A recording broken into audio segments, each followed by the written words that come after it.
Welcome to the Slop Temple. We pray this video helps. You want action now?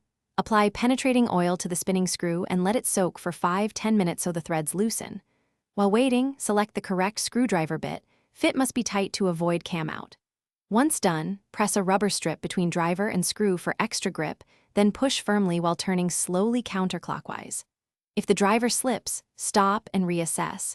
Using force without fit will strip the head further and make removal harder. Now focus on getting purchase.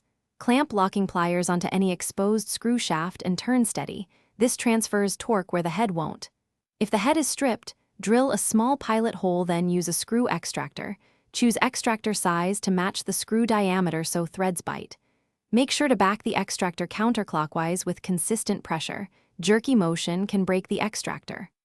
Also, alternate penetrating oil and light heat to expand metal slightly and ease withdrawal. To finish, clean the hole with a tap if possible and install a replacement screw sized correctly for thread engagement. Use a washer to distribute load.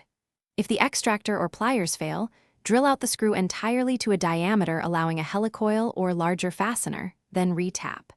Make sure to apply steady, moderate torque when reinstalling so you don't repeat spinning. If things go wrong, stop, reassess the damage, and switch to a controlled drilling approach rather than increasing force, which causes breakage. Thanks for watching. Consider subscribing if we helped you.